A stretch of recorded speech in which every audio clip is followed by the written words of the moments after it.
Welcome to Second Take, the show that takes a look at the issues behind the news. There are major issues bubbling under in the steel sector, as well as decisions to be made. Terence Creamer joins me to discuss some of the hot-button topics. Hi, Terence. Hi, Chanel. Firstly, there is the preliminary determination of steel tariffs. Yeah, ITAC, the International Trade Administration Commission, which falls under the DTI, initiated a very large review, I think the biggest in their history, in earlier this year. And they've now published a preliminary determination. And basically it's sweeping. So across about 4 tariff codes, across the tariff lines, and 460 individual tariff codes. They're looking at a proposal to raise the duties on imports to the WTO bound rate. So that's the highest level you can legally raise them to in terms of the rules of the WTO. So in some cases that's sort of 10%, that's as far as you can go. In other cases it goes above 30%. So it would be a major change, especially in those areas where we haven't had tariffs at all in place. So this has come against the background of quite a lot of distress in the steel industry and across the value chain. So there's distress right up at the upstream, and we know that because ArcelorMittal was wanting to close its long products mill earlier this year. The whole business, in fact, saying it's just totally uncompetitive, particularly when having to compete with the subsidised scrap that the competitors, the mini mills, are getting. They just can't sustain that integrated mill. So the RDC gave them sort of some bridging finance, very favourable terms, interest-free loan, and that sort of has bided some time or given us some time and space. But that's now coming to a head as well. So, and then across the board, downstream as well, a lot of imports coming in final products or intermediate products. So there's really distress all over the place, and we also know the context is of very weak domestic demand because we've had we've been caught in this low growth trap, and the infrastructure programs that have been promised, and some of it is steel intensive, hasn't really gained the momentum that people were hoping. So this is the sort of background to that sort of discussion, or the decision to review.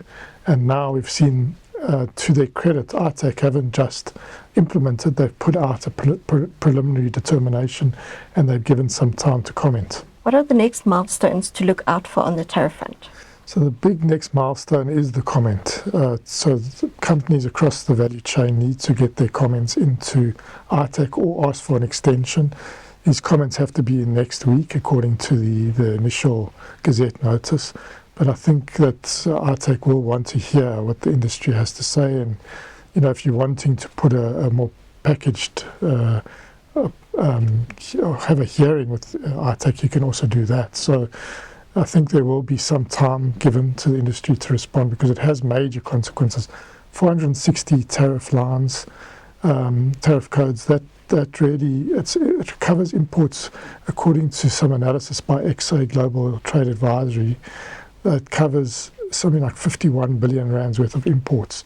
So if you add new duties onto those or raise the duties, it could add billions to our sort of the tariffs that are being paid into SARS every year. And the knock-on effect then is obviously higher prices generally in the system.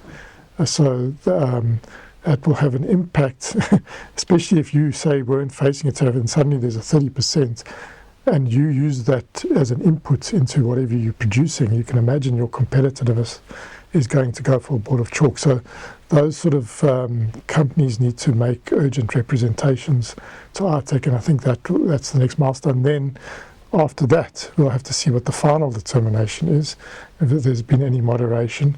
But I think what we can say is there's going to be some change to the tariffs, and generally that change is going to be higher. Then there's also the big issue of the future of ArcelorMittal's longs business.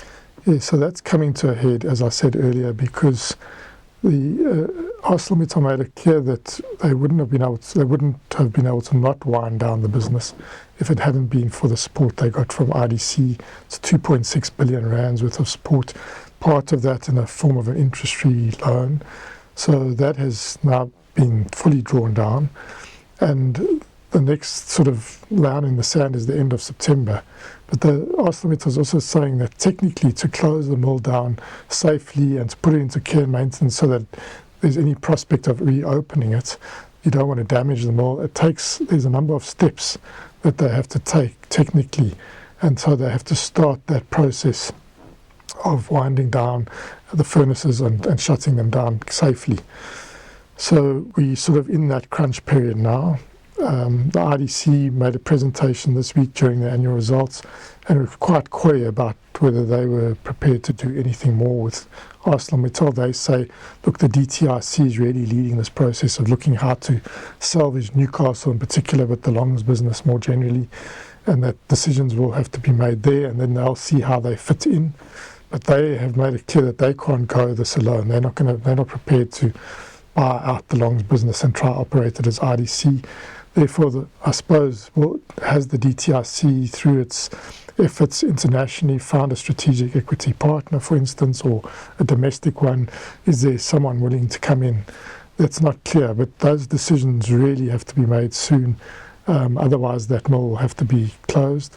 And that is also a decision. So that would also be a decision that, yes, we get whatever we can from the mini mills domestically, and the rest we would need to import. What the IDC did drop is that this sort of 2.6 billion of support has been about buying time and space, especially for those companies that need the specific steel grades that the long business produces, and that's been reported as being a lot of the downstream automotive component manufacturers. So the time and space would imply that they've used that time and space to look for alternatives. So that's the indications are therefore that maybe that could be the decision, that we're going to let this go. But that hasn't been the message from the Minister. Minister Parks-Towers made it clear they want this business saved, they want the jobs saved, they want the industrial capability and capacity saved. But then we're going to have to make some decisions, and the costs are going to have to be borne somewhere.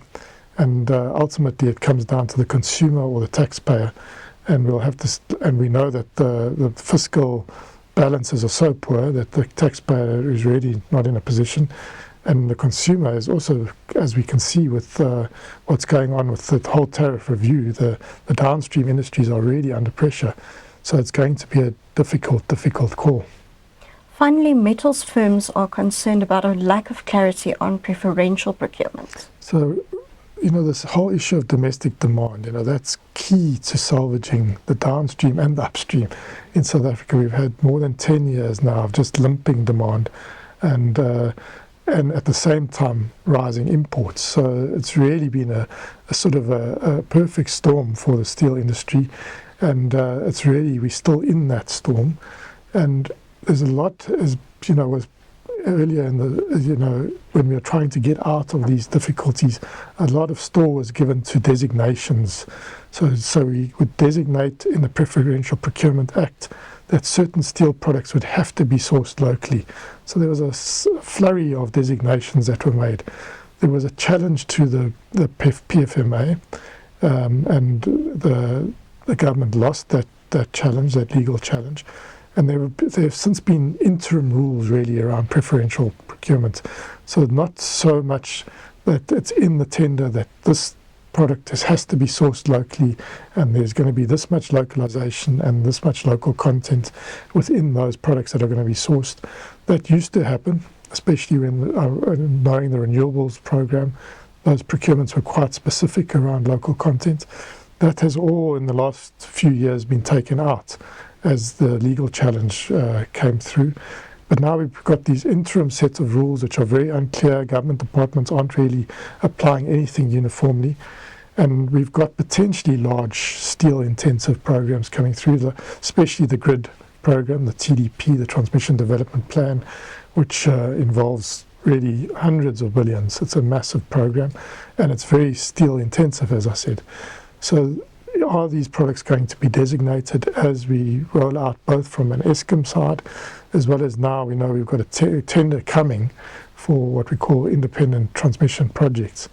And there's a lot of unclarity, or there's an uncertainty around what the rules are going to be around local content. And basically we're hearing the metals industry saying we need some certainty. Are the designations that have been put in place many years ago but are currently being bypassed, are those going to be enforceable? And at this stage it's not clear. Thank you. That's the Second Take show for this week. Thank you for watching, and join us again next time for more news analysis.